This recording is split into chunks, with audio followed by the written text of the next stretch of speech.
하나님 말씀 사무엘상 14장 1절로 23절까지 말씀입니다. 찾으시면 아멘 하겠습니다. 천천히 같이 봉독하겠습니다. 시작. 하루는 사울의 아들 요나단이 자기 병기를 든 소년에게 이르되 우리가 건너편 블레셋 사람의 부대에게로 건너가자 하고 그 아비에게는 고하지 아니하였더라. 사울이 기브와 변경 미그론에 있는 석류나무 아래 머물렀고 함께한 백성은 600명가량이며 아히야는 에봇을 입고 거기 있었으니 그는 이가봇의 형제 아히두베의 아들이요 비느하스의 손자요 실로에서 여호와의 제사장이 되었던 엘리의 증손이었더라. 백성은 요나단의 간주를 알지 못하니라. 요나단이 블레셋 사람의 부대에게로 건너가려 하는 어기 사이 이편에도 험한 바위가 있고 저편에도 험한 바위가 있는데 하나의 이름은 보세스요 하나의 이름은 세네라. 한 바위는 북에서 믹마스 앞에 일어섰고 하나는 남에서 게바 앞에 일어섰더라. 요나단이 자기 병기든 소년에게 이르되 우리가 이 할례 없는 자들의 부대에게로 건너가자. 여호와께서 우리를 위하여 일하실까 하노라. 여호와의 구원은 사람의 많고 적음에 달리지 아니하였느니라. 병기든 자가 그에게 이르되 당신의 마음에 있는 대로 다 행하여 앞서 가소서. 내가 당신과 마음을 같이하여 따르리이다. 요나단이 가로되 보라 우리가 그 사람들에게로 건너가서 그들에게 보이리니 그들이 만일 이같이 우리에게 이르기를 우리가 너희에게로 가기를 기다리라 하면 우리는 우리 곳에 가만히 서서 그들에게로 올라가지 말 것이요 그들이 만일 이같이 말하기를 우리에게로 올라오라 하면 우리가 올라갈 것은 여호와께서 그들을 우리 손에 붙이셨음이니 이것이 우리에게 표징이 되리라 하고 둘이 다 블레셋 사람의 부대에게 보임에 블레셋 사람이 가로되 보라 히브리 사람이 그 숨었던 구멍에서 나온다 하고 그 부대 사람들이 요나단과 그 병기든 자를 대하여 가로되 우리에게로 올라오라 너희에게 한 일을 보이리라 한지라.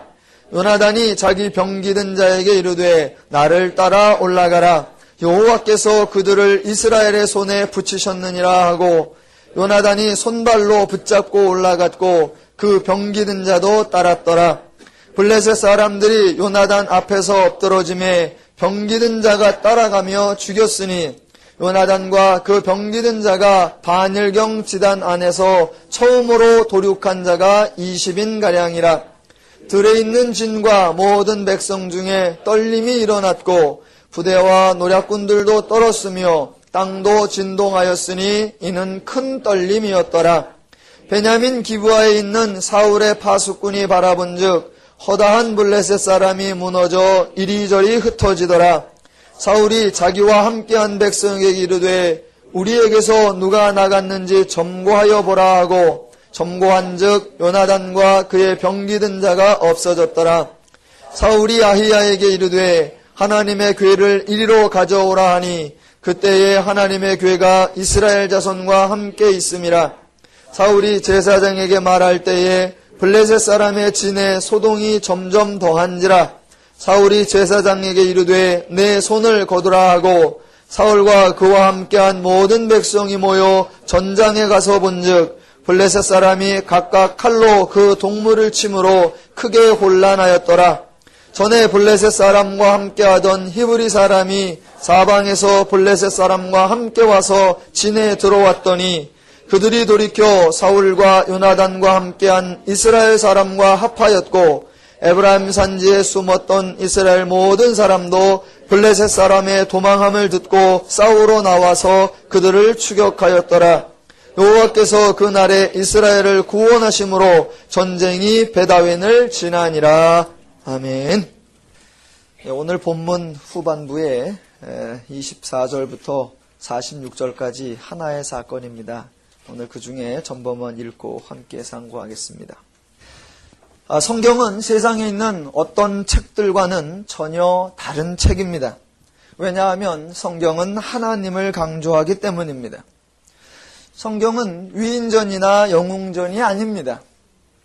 어떤 뛰어난 사람의 모험과 도전, 어떤 탁월한 사람의 창조적 행동, 적극적인 행동, 불굴의 투지, 그런 것을 강조하는 책이 아닙니다. 또 성경은 역경을 이겨낸 인간 승리나 불가능은 없다는 신화 창조의 비밀을 이야기하는 책도 아닙니다. 성경은 성공하는 사람의 7가지 비밀을 말하지도 않고 리더의 10가지 특성을 언급하지도 않습니다. 성경은 오직 하나님에 대해서 말하고 있습니다.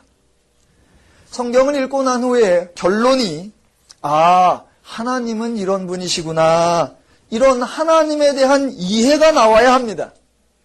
만약 성경을 읽었는데 딱 읽고 나서 뭐든지 하면 되는구나 라고 하는 도전적 가능성이거나 또는 나도 할 수 있다 라고 하는 흥분과 자신감이 생기면 그것은 성경을 잘못 이해한 것입니다. 성경을 읽고 나서는 하나님이 깨달아지고 하나님에 대한 이해가 넓어져야 하는 것입니다. 그런데 많은 사람들이 성경을 오해하고 성경에 대한 반응을 일반 서적들을 읽었을 때의 반응과 유사하게 생각을 합니다. 사람들이 성경을 오해하고 성경을 잘못 이해하는 본문들 중에 아마 오늘의 본문도 대표적인 사례가 될 것입니다.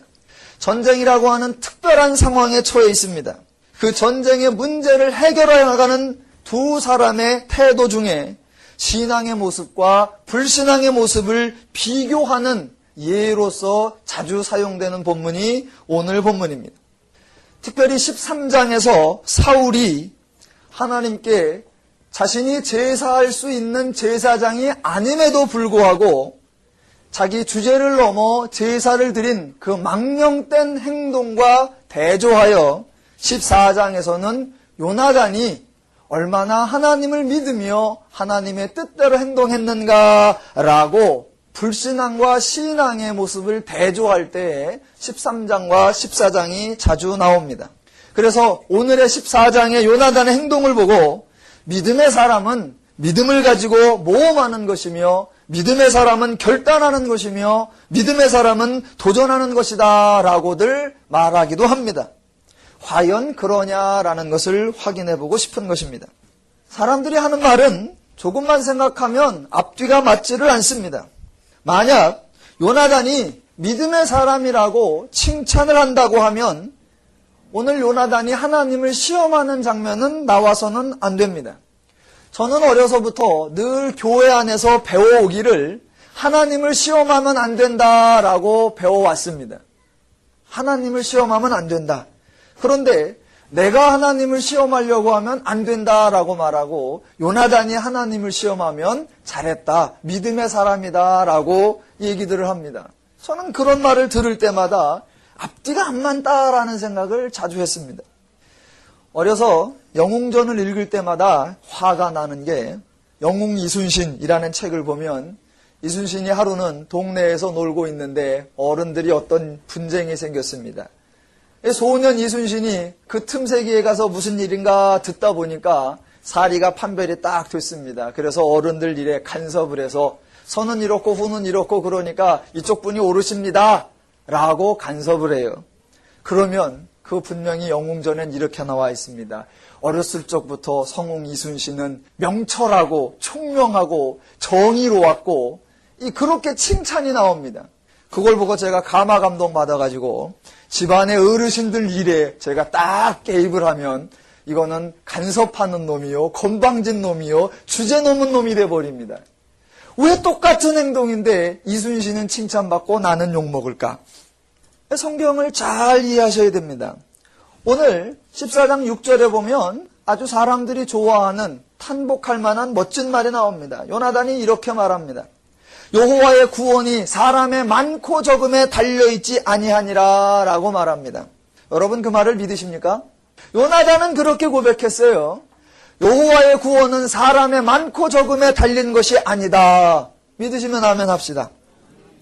만약 그렇다면 여호와의 구원이 사람의 많고 적음에 달린 것이 아니다 라고 말을 하면 여호와의 구원은 또한 어떤 사람의 순종과 어떤 사람의 불순종에 달려있는 것이 아니다라고 말할 수 있어야 됩니다. 이것도 믿으십니까? 예, 그래야 돼요. 그런데 사울의 불신앙 때문에 구원이 오지 아니하고 요나단의 신앙 때문에 구원이 온다라고 하면 여호와의 구원은 사람의 신앙과 불신앙에 달려있지 않은 것이 아니라 절대적으로 사람에게 달려있는 것이 되어버립니다. 오늘 성경은 요나단을 이야기하려고 하는 것이 아닙니다. 블레셋 사람이 막강한 군사력을 동원하여 쳐들어왔을 때 사울의 군사는 단지 600명가량이었고 그 군사들 중에 칼을 가진 사람은 단 2사람뿐이었습니다. 도무지 전쟁이 되지 않을 상황에 처해 있을 때 오늘 본문 요나단의 행동이 나옵니다. 요나단은 절대로 신앙의 모습으로 담대하게 나아가고 있는 것이 아닙니다. 요나단은 하나님에 대해서 잘 모르고 있습니다. 6절에 처음부터 보면 이렇게 나옵니다. 요나단이 자기 병기된 소년에게 이르되 우리가 이 할례 없는 자들의 부대에게로 건너가자 여호와께서 우리를 위하여 일하실까 하노라 라고 나옵니다. 지금 하나님과 이스라엘의 관계, 하나님의 이스라엘을 향하신 일하심에 대하여 요나단은 잘 모르고 있는 것입니다. 그러나 그 다음에 나오는 여호와의 구원은 사람의 많고 적음에 달리지 않았느니라 라는 것이 연달아 나옵니다. 이 말이 신앙의 고백이냐라는 겁니다. 요나단의 행동을 판단할 수 있는 유사한 사건이 사사기에 등장합니다. 사사기에 보면 미디안이라고 하는 이방 족속이 이스라엘을 침입합니다. 그때 하나님께서 기드온이라는 사람을 불러서 나아가 물리치라 라고 말합니다. 하나님의 부름을 받은 기드온이 절대로 나아가지를 않습니다. 하나님이 함께 하셨다면 이런 일이 있을 수 있습니까? 하나님이 진정 우리를 도우십니까? 하나님이 나를 보내시는 게 맞습니까? 안 갑니다. 하나님을 신뢰치 않고 믿지 않고. 왜? 모르니까. 그러면서 그때 하나님을 시험하는 장면이 나옵니다. 하나님, 정말로 하나님이 나를 보내신다면 제가 한 가지 시험해봐도 되겠습니까? 해봐라. 예, 좋습니다. 그러면 내일 아침에 하나님 이슬을 내려주십시오. 그런데 제가 양털을 여기다가 한 뭉치 놓을 테니까 요 양털에만 이슬이 내리고 주변에는 바싹 마르게 한번 해보십시오. 만약 그렇게 되면 하나님이 나를 부르셨구나 알고 가겠습니다. 하나님이 그렇게 해주셨어요. 그 결과 기드온이 아멘 하고 가느냐? 안 갑니다. 한 번에 안 갑니다. 기드온이 또 하나님께 묻습니다. 하나님, 반대로 한번 해보십시오. 그러면 제가 정말로 가겠습니다. 이번에는 주변에는 전부 다 이슬이 있고 이 양털은 바싹 마르게 한번 해보십시오. 예, 하나님은 그 시험을 또 들어주십니다. 지금 기드온이 하나님과 나누고 있는 그 대화는 기드온이 얼마나 믿음이 좋은가라고 하는 믿음의 표본이 아니라 불신앙의 표본입니다. 이 이슬 시험을 2번씩이나 해보고도 하나님의 명령에 순종하고 나아가느냐? 안 나갑니다. 그 후에도 여러 가지로 하나님을 거부하고 불순종합니다. 그때 계속 하나님이 도우셔서 도무지 벗어날 수 없는 정도까지 하나님이 확고하게 보여주고 난 후에야 겨우 기드온은 나가서 전쟁에서 승리합니다. 기드온의 행동은 믿음의 모험이나 결단이 아닙니다. 믿음 없는 모습의 전형적인 표현이고 사실은 반대로 믿음 없는 자를 받아주시는 사랑의 하나님의 표본이요. 믿음 없는 자를 도우시는 은혜의 하나님의 표본입니다. 오늘 요나단도 마찬가지입니다. 요나단은 신앙인의 모습이 아니라 불신앙의 모습을 보여줍니다. 어떻게 하나님이 이스라엘을 세웠는지를 안다면, 하나님이 이스라엘을 통하여 무엇을 행하고자 하시는지를 안다면, 하나님이 이스라엘을 통해 열방 가운데 어떻게 하나님을 나타내려고 하시는지를 안다면 여호와가 우리를 위하여 일하실까 하노라 이런 말은 안 하는 것입니다. 전쟁도 마찬가지입니다. 요나단은 어떻게 하면 전쟁에서 이기는지, 어떻게 하면 전쟁에서 지는지를 다 알고 있었어야 합니다. 출애굽을 겪었었고 광야를 지났었고 가나안 정복이라고 하는 그 사건들을 통하여 전쟁은 하나님께 달린 것이다. 전쟁은 절대로 이스라엘이 아니라 하나님께 달린 것이다 라는 것을 수도 없이 하나님은 가르쳤고 이스라엘은 배웠습니다. 그럼 이번 전쟁에서도 블레셋과의 싸움인 이 전쟁에서도 어떻게 하면 이기는지 어떻게 하면 지는지 뻔합니다. 하나님이 우리를 위하여 일하실까 하노라. 그럴 필요가 없어요. 간단하지요. 하나님의 뜻대로 하면 이기는 거고 불순종하면 지는 거고 간단한 겁니다. 그런데 지금 요나단은 그것을 모르는 겁니다. 그래서 하나님을 시험하는 것이 나옵니다. 그 시험하는데 기드온 사건하고 똑같아요. 기준도 자기들이 다 정하고 판단하는 것도 자기들이 다 정해버립니다. 그래서 자기 병기든 자하고 둘이 적군을 향하여 나아갑니다. 그 둘이 나아가면서 믿음의 결단으로 나아가는 게 아니라 하나님을 시험하는 모르는 자로서의 행동으로 나아갑니다. 그러게 나아갈 때 이렇게 얘기를 합니다. 야, 우리가 나아가자.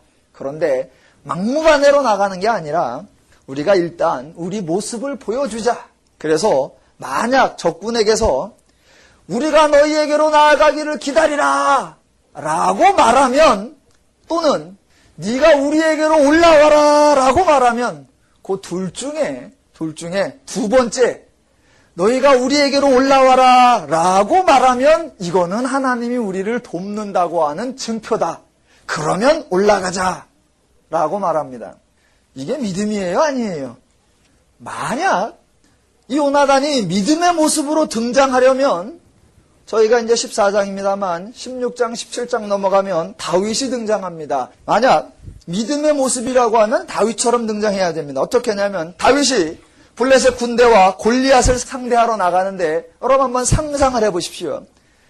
블레셋 군대가 쫙 있고, 자, 거구인 골리앗이 있습니다. 거기에 다윗이 돌멩이 5개를 딱 들고 나가는데, 딱 나가면서 이렇게 얘기합니다. 만약 내가 돌멩이를 들고 나가는데 골리앗이 나를 보고 말하기를, 야, 이게 무슨 동네 골목 싸움인 줄 아느냐, 조그만 놈이 나오게 라고 말을 하면 하나님 뜻이 아니고, 만약 내가 나를 개로 여기고 막대기를 가지고 내게로 나와왔느냐 라고 하면 이게 하나님이 나를 승리하게 하시는 증표다.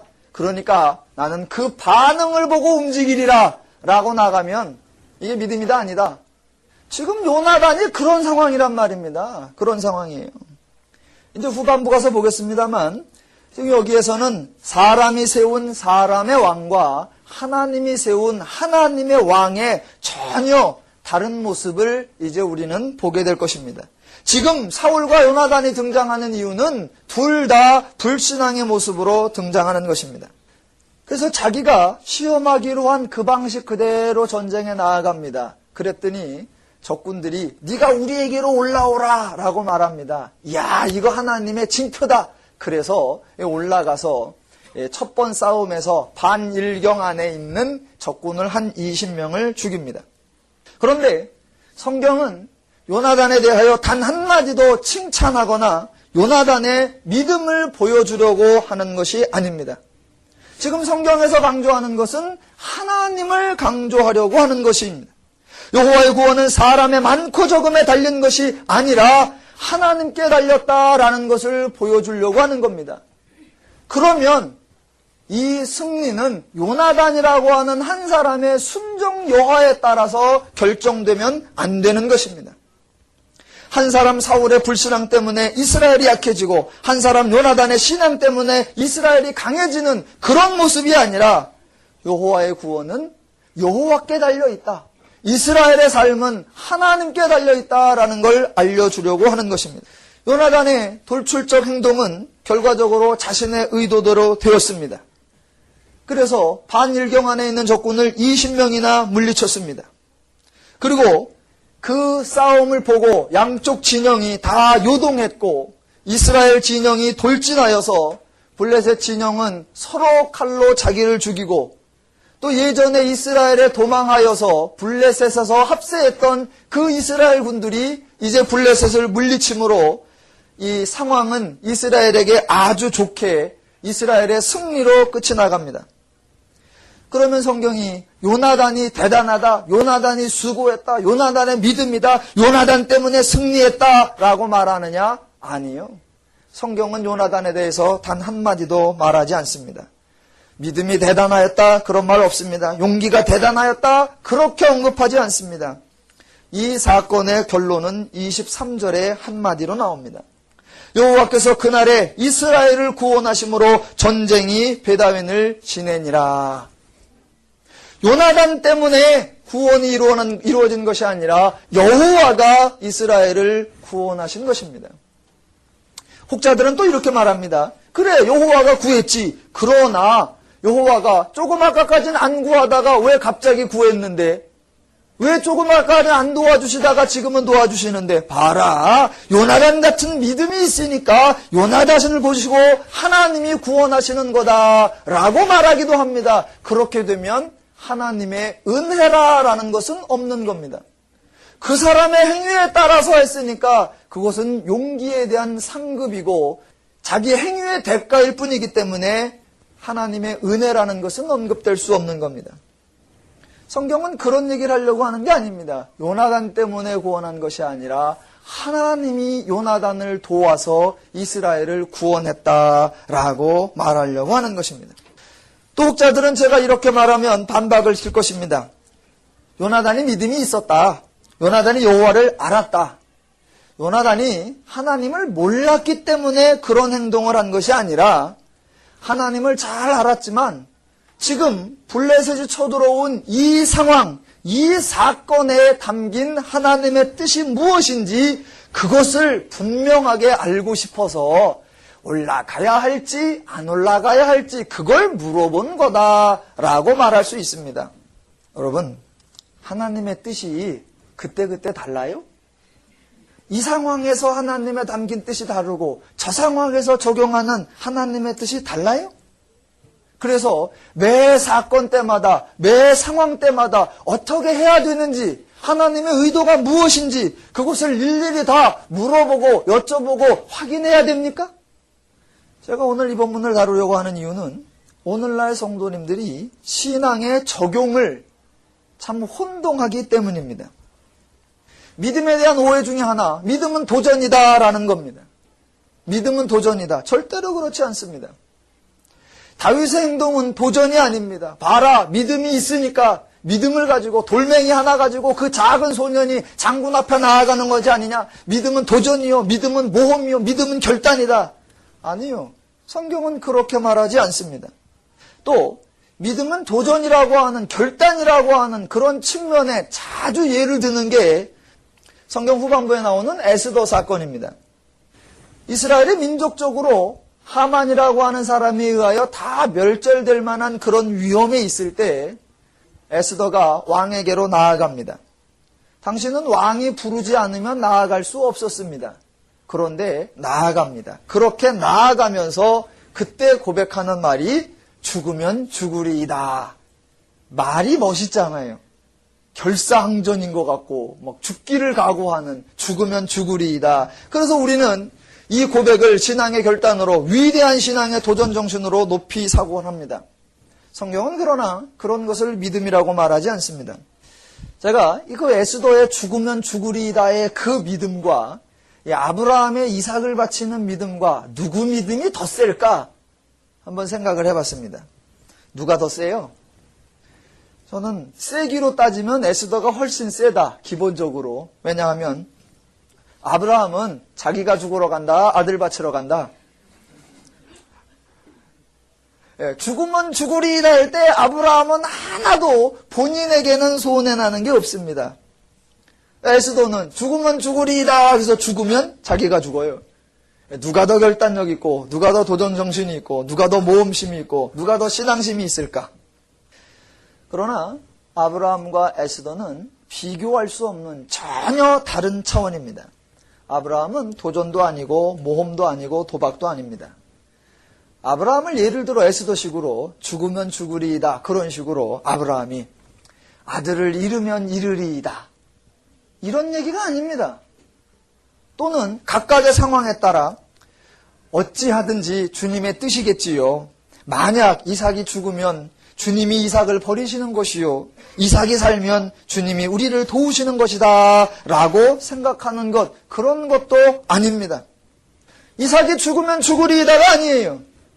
아브라함은 이삭이 죽지 않는다는 것을 알고 있었습니다. 전혀 도박성이 없고 하나님을 시험하는 측면이 하나도 없습니다. 죽기를 각오하는 결단도 없고 헌신도 없고 모험도 없습니다.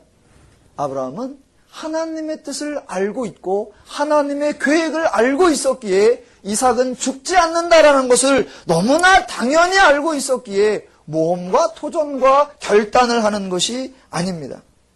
그러나 에스더는 아무것도 모릅니다. 하나님이 이 나라를 어떻게 생각하고 계시는지, 하나님이 이 나라를 어떻게 구원하시려고 하는 건지 아무것도 몰라요. 포로로 잡혀와서 있는 그 상황에서 하나님이 이 나라를 돕기는 하시는 건지, 하나님이 이스라엘을 기억은 하고 계시는 건지, 하만이 저렇게 이스라엘을 죽이고자 활개치는데 하나님이 어떻게 하시려고 하는 건지, 우리를 살려내시기는 하는 건지 모릅니다. 그러니까 나아갈 때 얼핏 듣기에는 위대한 결단 같은 얘기를 하는 겁니다. 뭐라고? 죽으면 죽으리이다. 그건 멋있는 게 아니라 무식한 겁니다. 그건 대단한 신앙이 아니라 절대로 본받아서는 안 되는 신앙입니다. 신앙은 도전이 아닙니다. 에스더는 하나도 모르고 둘도 모르고 아무것도 모릅니다. 지금 요나단도 그런 처지입니다. 또 하나, 믿음은 도전이다. 아닙니다. 두 번째, 믿음은 확인이다. 아니에요. 그것도 아닙니다. 무모한 행동이 믿음이 아니다라고 하면 전혀 반대의 현상이 또 나타납니다. 무모하게 안 하려고 하면 하나하나 따져보고 확인하고 점검하고 분명히 밝히 확인해보고 행동한다. 어제 우리 이건구 형제의 결혼식이 있었습니다. 제가 결혼을 좀 요란하게 했었잖아요. 뭐 사람들이 생각하는 그 흔한 조건이 아니라 시대를 앞서가는 사람답게 좀 특이하게 했습니다. 그 이후로 많은 사람들이 저한테 물어요. 그 묻는 말 중에 하나가 바로 이겁니다. 목사님, 왜 사모님이 내 여자다라는 걸 어떻게 알았습니까? 이거예요. 참 많은 사람들이 그걸 묻습니다. 그렇게 반대도 심했고 그렇게 많은 역경이 있었는데 그걸 그래도 극복하려고 넘어간 거는 저 사람이 내 여자다라는 분명한 확신이 있었기 때문에 그런 거 아니었습니까? 그 분명한 확신을 어떻게 받았습니까? 그걸 자꾸 물어요. 제 대답은 알았으면 했겠냐 인간아.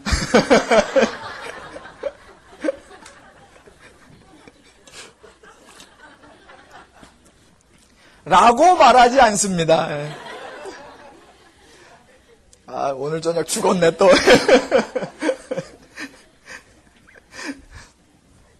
이 오늘 구약 성경에 나오는 이러한 방식들을 오늘날에도 사람들이 지혜로운 방식으로 믿음은 확인하고 점검하는 방식으로 많이 사용을 하려고 한다는 겁니다. 결혼 문제에 있어서 어떤 사람이 배우자를 어떻게 정할까? 가끔 이 신중하다고 하는 사람들은 이런 식으로도 합니다. 오늘 내가 맞선을 보러 나간다.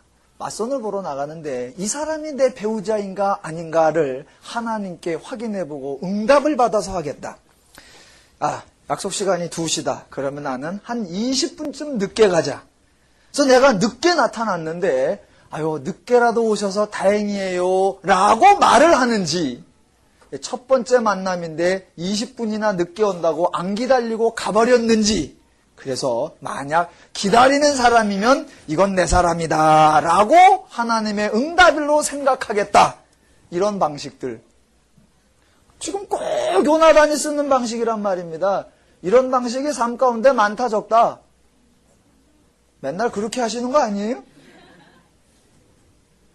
그런 건 신앙이 아닙니다. 그게 하나님의 뜻을 점검하고 그게 하나님의 방식을 확인하는 게 아닙니다. 대부분이 다 그렇게 해요. 결혼 문제도 그렇게 하고 집을 사고 팔 때도 그렇게 하고 직장을 옮길 때도 그렇게 하고, 하나님, 옮기는 게 하나님의 뜻입니까? 그냥 있는 게 하나님의 뜻입니까? 내가 닷새만 기도해보리라. 그래서 만약 요런 게 나타나면 하나님의 뜻이고 안 나타나면 이거는 그냥 있으라는 건가 보다. 성경은 그런 식으로 믿음을 설명해 주지 않습니다. 여러분, 성경은 구약과 신약이 있다라는 걸 잘 생각하셔야 됩니다. 구약과 신약이 있다라는 것은 구약은 옛날 거다, 신약은 새 것이다 이런 말도 아니고, 구약의 하나님의 뜻과 신약의 하나님의 뜻이 다르다는 것도 아니고, 구약의 방식과 하나님의 방식이 다르다 그것도 아닙니다. 구약과 신약이 있다라는 거는 인간이 바뀌었다, 인간이 변화되었다는 겁니다. 구약의 죄인과 신약의 저와 여러분은 성도라고 하는 이 인간의 신분, 인간과 하나님과의 관계성, 이게 달라졌다는 겁니다. 자, 구약에서는 이러한 방법이 통했습니다. 요나단 같은 요청에 하나님이 응답하셨단 말입니다. 왜?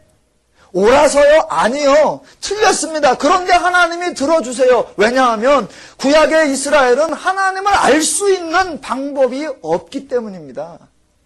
하나님이 알려줬어요. 뭐를 통해서? 율법을 통해서, 하나님의 역사를 통해서, 하나님의 이적을 통해서 다 알려주었어요. 그런데도 그 하나님의 뜻을 깨달아내는 힘이 없기 때문에 그들은 여전히 질문하는 거고 여전히 어리석은 방법을 쓰고, 그 어리석음에도 불구하고 하나님은 그들을 들어주었단 말입니다. 왜? 아직 구약이니까.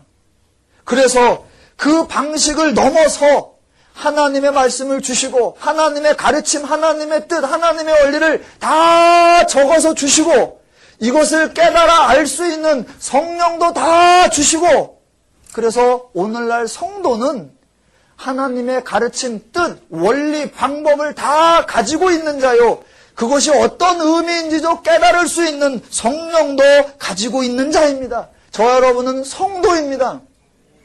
그렇게 다 가진 자가 구약처럼 오늘도 행동한다라는 것은 내가 누구인지, 내가 어떻게 변했다라는 건지를 모른다라는 겁니다.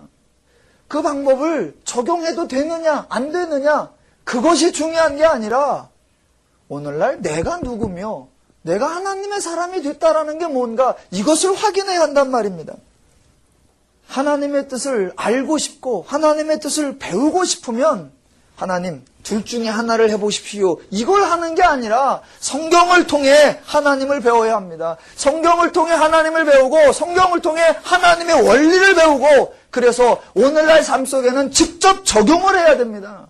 현실은 실험해 볼 수 있는 대상이 아닙니다. 그런데 오늘 현재의 삶 속에 그걸 하나하나 일일이 다 확인해가면서 점검하려고 합니다. 아니요. 살면서 배우면 늦습니다.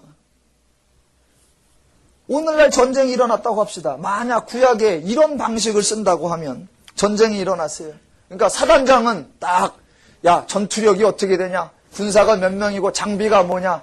사단장은 전쟁이 일어나니까 왜 전투력을 점검하고, 그때 군목은 그 옆에서 신앙을 점검합니까? 사단장은 작전을 짜고 그때 군목은 기도합니까? 사단장은 발사 그러는데 군목과 군종병은 주여 그럽니까? 오늘날은 이렇게 안 돼요. 구약은 예표예요, 예표. 구약은 죄에 대한 문제를 설명하려고 하는데 사람들이 죄를 알아듣지 못하니까 죄를 알아듣게 하기 위한 예로서 이런 사건이 나온단 말입니다. 그러면 신약에서는 본질적인 죄에 대한 이해를 바로 하고, 그 죄와의 싸움에서 어떻게 이기는가, 거기에 포인트를 맞춰야 하고, 예를 들어 공부하는 거, 장사하는 거, 돈 버는 거, 결혼하는 거, 이거는 각자에게 주신 하나님의 공통의 은혜와 공통의 지혜와 공통의 분별력, 그거 가지고 판단하는 겁니다. 공부, 기도 많이 한 사람하고 공부 많이 한 사람 누가 잘해요? 공부 많이 한 사람이 잘합니다. 기도 많이 하면 절대로 공부 못해요.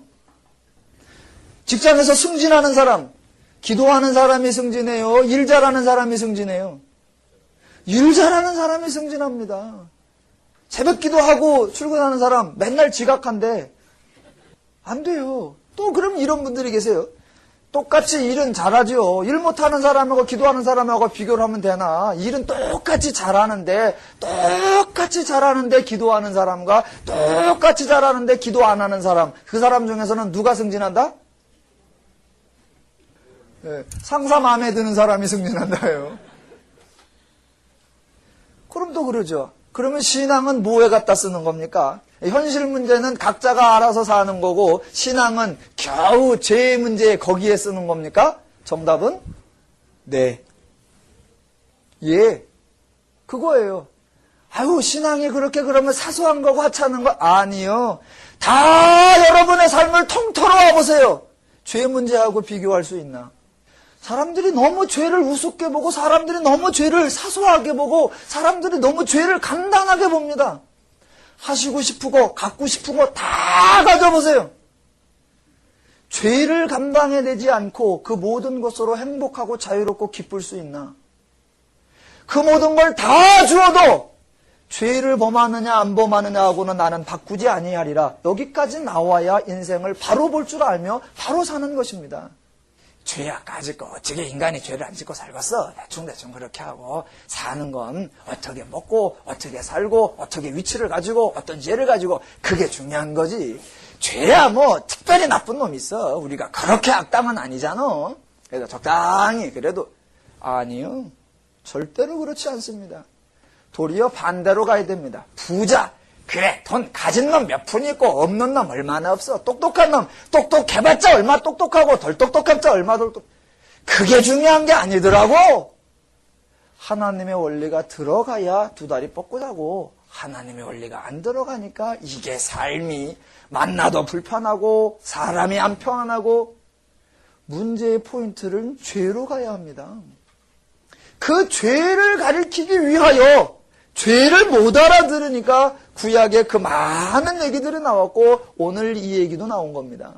그러니까 오늘 이 사건을 전쟁에 나가는데 전쟁은 사람의 많고 적음에 달린 것이 아니다. 여호와께 달린 거다. 그래가지고 군목이 훈련받는 대신에 맨날 기도만 해. 삽니까 죽습니까? 그건 죽어요. 구약은 예표로 나온 거고 그 예표를 통해서 성경에 말하고자 하는 죄의 본질을 깨달아야 합니다. 하나님은요, 나라 중에서 이스라엘만 사랑하시는 이스라엘의 하나님이 절대로 아닙니다. 오늘도 하나님은 사람들 중에 불신자를 돕지 아니하고 신자들만 도우시는 우리들만의 하나님이 절대로 아니십니다. 돈 버는데 불신자와 신자 중 누가 더 잘 벌게 하나? 그 중에 하나님은 신자들의 하나님이요 신자들을 도우신다? 아니요. 그렇게 안 하십니다. 하나님은 사람 간의를 문제로 삼지 아니하고 오늘날 성도가 죄와의 싸움에서 죄를 이길 수 있느냐, 죄를 극복할 수 있느냐, 죄를 넘어설 수 있느냐, 그 죄와의 싸움에 성도를 도우시는 것입니다. 하나님은 지금 이스라엘을 통해 역사를 진행하시고 이스라엘을 통해 이런 가르침을 주시는 것은 이스라엘만을 위한 것이 아니라 온 인류를 위한 것이고 전쟁을 위한 것을 위한 것이 아니라 인간의 근본된 행복과 자유와 평안에 대해서 말씀하시려고 하는 겁니다. 그 예를 오늘 전쟁을 예를 들어서 하고 있는 겁니다. 자, 오늘 요나단 사건을 잘 보십시오. 요나단 때문에 이기는 것이 아니라 여호와가 도와서 이스라엘을 구원하시고 그 구원 사건이 일어난 후에 오늘 24절부터 나갑니다. 거기만 간단하게 요약해 보겠습니다. 사울이 요나단을 통해 전쟁에서 좀 이기는 것 같으니까 24절에 반응이 달라졌습니다. 이날에 이스라엘 백성이 피곤하였으니 이는 사울이 백성에게 맹세시켜 경계하여 이르기를 저녁 곧 내가 내 원수에게 보수하는 때까지 아무 식물 있는지 먹는 사람은 저주를 받을지어다 하였음이라. 사울은 지금 왜 이런 전쟁이 일어났는지 어떻게 전쟁에서 이겨야 하는지 하나님이 왜 요나단을 도와서 이기게 하는지 이런 거에 대하여 도무지 생각이 없습니다. 단지 전쟁에서 좀 이기는 것 같으니까 야 계속 밀어붙이자 내 원수를 갚아보자 이것뿐입니다. 승리하면 좋은 거 아니에요? 이런 얘기가 아니란 말입니다. 승리해서 나라가 영토가 넓어져서 좋고 하나님께 더 큰 영광을 드릴 수 있으니까 좋고 이런 식 사고방식이 나오는 게 아니란 말입니다. 하나님은 사울을 전쟁에서 이기라고 장군으로 뽑아놓은 게 아니에요. 하나님을 안 믿는 백성들 가운데 하나님을 인정하고 하나님을 알게 하기 위하여 하나님을 드러내기 위하여 사울을 사용하고 계신데 사울은 전혀 엉뚱한 목표를 가지고 있기에 엉뚱한 행동들이 나온단 말입니다. 전쟁 그만해도 돼요. 어차피 하나님이 약속의 땅 주셨으니까. 그래서 백성들에게 그렇게 말해야 됩니다. 요나단을 통하여 이기게 했을 때 야 전쟁은 하나님께 달려있다. 적군이 병거가 3만이고 마병이 6천이고 병사가 아무리 많게 올지라도 보아라. 하나님이 요나단을 통해서 하나님이 하시니까 이길 수 있지 않냐. 우리 하나님께로 가자. 하나님의 백성답게 살자. 하나님을 의지하며 살자. 이렇게 결론이 나와야 사울이 하나님의 사람이란 말입니다. 그런데 전쟁에서 승리가 목적이고 부국 강병이 목적이고 자신의 원수 갚음이 목적이 되니까 백성들을 몰아붙입니다. 계속 따라가자. 그렇게 따라가자라고 하면서 내 원수를 갚을 때까지 아무도 아무것도 먹지 말라. 만약 내 명령을 어기고 먹는 사람은 자신의 말을 어기면 저주를 받을지어다 라고 선언한단 말입니다. 아니, 백성들을 위로하고 백성들을 도우라고 왕으로 세워놨다니 그 입에서 한다는 말이 내 말을 어기면 저주를 받을지어다. 뭐 이런 게 있냐 말입니다. 또 36절에 보니까 이렇게 나옵니다. 사울이 가로되 우리가 밤에 블레셋 사람을 쫓아 내려가서 동틀 때까지 그들 중에서 탈취하고 한 사람도 남기지 말자. 무리가 가로되 왕의 소견에 좋은 대로 하소서 할 때에 제사장이 가로되 이리로 와서 하나님께 나아가사이다 라고 말합니다. 자, 오늘 밤에 쫓아가서 저들을 다 물리치자. 그러는데 제사장이 잠깐만요. 하나님 앞에 여쭤보고 나갑시다. 그래, 한번 여쭤봐. 여쭤봤는데 하나님이 아무 대답을 안 하세요. 갑자기 사울이 하나님이 응답을 안 하시는 거 보니까 이거 누군가 죄가 있다. 이 죄 지은 자를 찾아라. 이 죄 지은 자는 결단코 살려두지 않으리라. 내 아들 요나단일지라도 죽으리라. 오리지널 본질적 가장 큰 죄를 지은 게 누구예요? 자기잖아. 13장에서 망령되이 겉된 죄사를 지른 게. 근데 자기는 말짱하고 이제 자기 말 어긴 자는 아주 절대로 죽이겠대. 자, 가장 큰 죄를 지은 게 본인이란 말입니다. 그리고 요나단이 나중에 죄 지은 자로 걸리는데 겨우 요나단은 꿀 한 모금 발라서 맛본 거 그것뿐이란 말입니다. 그런데 사울은 그렇게 행동하는 겁니다. 불신앙의 전형적인 모습입니다. 그 다음에 백성들의 모습을 하나 살펴봅시다. 오늘 본문에 보면 백성들이 심히 피곤하였다 그럽니다. 성경이 뭔 말을 하려고 하냐면 백성들아 너희들 스스로 판단해 보아라 라는 겁니다. 하나님이 도우실 때는 너희가 이겼잖아. 그런데 너희들이 세운 왕 사울, 그 사울이 하자는 대로 해보니까 전쟁에서 요나단 통해서 이겼으면 아 하나님을 따르자 이러면 되는데 자기들이 세운 왕이 사울이거든요. 사울이 내 원수 갚을 때까지 가자. 그러니까 거길 따라가야 돼요. 따라가면서 하는 말이 아무것도 먹지 마라. 그러니까 못 먹어요. 자기들이 세운 왕 때문에 자기들이 편안해지는 게 아니라 자기들이 세운 왕 때문에 자기들이 곤고해집니다. 그래서 하여튼간 꾸역꾸역 나가서 전쟁을 했는데 이겼어요. 그래가지고 탈취물을 취해서 배고프니까 다 같이 동물을 잡아서 산채로 잡아서 피채 먹었더라. 그래서 성경에 보니까 온 백성이 여호와께 범죄하였더라 라고 나온단 말입니다. 자기들이 세운 왕의 말을 들으니까 곤비해지고 모두가 죄인이 되어버리는. 뭐할로 세웠대요? 하나님이 그겁니다. 판단을 잘해봐. 내 말을 들어. 나는 너희를 위한 자야. 너희가 지혜롭다고 세운 왕, 그 왕 때문에 너희는 곤고해진다. 자, 그러면 요나단의 승리를 보면서 이스라엘 백성들이 고백해야 됩니다. 아, 하나님이 도우셨구나. 그런데 절대로 이스라엘 백성은 그렇게 말하지 않습니다. 요나단 때문에, 요나단이 하나님과 함께 했기 때문에 하나님이 도우셨다라고. 어디에도 하나님은 남지 않고 요나단만 남습니다. 자, 사울, 죄인의 전형적인 모습으로 등장하고 백성들, 죄인의 전형적인 모습으로 등장하고 그럼 요나단은 영웅으로 등장하느냐? 아니요. 성경에 요나단의 칭찬과 격려와 상급이 단 한마디도 없습니다. 자, 보세요. 성경에 지금 멋지게 요나단의 승리로 나오는 것 같지만 이스라엘 백성들을 다 모아놓고 누구 죄 때문인가 찾아보자라고 해서 제비뽑기를 계속하니까 결국 걸리는 게 누구예요? 요나단이 걸려요. 요나단이. 그래서 요나단이 죽을 자가 되는 겁니다. 그러니까 요나단이 죄인으로 등장하는 거예요. 잘 보세요.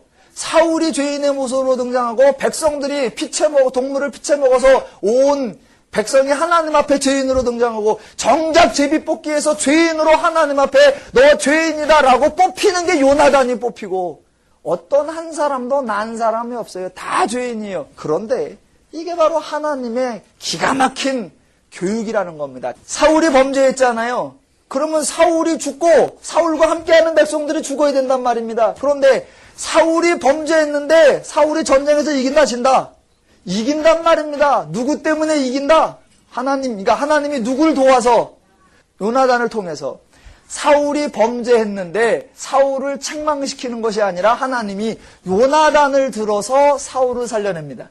백성들이 사울을 의지했는데 그 사울을 의지한 것 때문에 모든 백성들이 다 죄인이 되어버립니다. 다 죄인이 되어버려요. 요나단은 잘 됐느냐? 아니요. 요나단은 특별히 죄 지은 자를 뽑을 때 제비 뽑혀서 그가 죄인으로 뽑혀요. 그런데 그 요나단이 누구 때문에 산다? 백성들이 다 들고 일어나서 요나단은 죽으면 안 됩니다 라고 백성들이 요나단을 살려낸단 말입니다. 사울 자기 죄로 죽어야 돼요. 백성 자기 죄로 죽어야 돼요. 요나단 자기 죄로 죽어야 돼요. 그러는데 사울이 죄 지니까 요나단 통해서 사울 살려내고, 백성들이 죄 지니까 사울 통해서 백성 살려내고, 요나단이 죽을 것 같으니까 백성 들어서 요나단 살려내고. 야, 이게 하나님의 기가 막힌 드라마입니다. 죽을 놈인데 이놈을 대해서 요거 싹 들어서 얘를 살려주고, 얘 때문에 얘를 살려주고, 얘 때문에 얘를 살려주고. 지들은 서로 다 죽을 짓만 하는데 하나님은 서로를 다 써서 다 살려낸단 말입니다. 하나님은 사랑의 하나님, 은혜의 하나님, 멋진 하나님. 제가 목회를 잘못하니까 예를 들면은 저 망해야 됩니다. 저 따라오는 것 때문에 여러분도 다 망해야 됩니다. 그런데 제가 잘못하니까 그 중에 누가 하나 잘해서 걔 봐서 너 살려줄게 이렇게 살려주고, 이쪽에 잘못하니까 너 하나 잘했다고 그것을 이렇게 살려주고, 어떻게라도 붙잡아서 정죄하여 죽이는 하나님이 아니라 죄인들 가운데 하나라도 선한 걸 만들어내서 그걸로라도 살려주고 구원해주고 베풀어주는 사랑의 하나님, 은혜의 하나님이란 말입니다. 오늘 본문이 지금 그 얘기를 하려고 하는 겁니다. 하나님을 알아라. 하나님을 알아라. 어떻게 하나님이 너희를 도우시며, 하나님이 어떻게 너희를 함께 하시며, 하나님이 어떻게 너희와 동행하시며, 하나님이 어떻게 너희를 축복하시는가. 네, 모두가 죄인입니다. 그런데 한 사람도 죽지 않고 서로를 통해서 모두가 살아납니다. 이것이 하나님의 은혜입니다. 그러니까 이들 모두는 하나님의 은혜로 살았다라는 것을 알고 하나님을 의지해야 합니다. 성경은 이렇게 모든 사람을 살려내며 모든 사람에게 하나님을 가르치고 있습니다. 오늘 이 자리에 모인 저와 여러분도 성경을 통해 하나님을 배우시고 성경을 통해 하나님의 원리를 배우셔서 삶 가운데 하나님의 은혜를 누리시며 자유롭고 평안하게 살아가시기를 주님의 이름으로 축원합니다.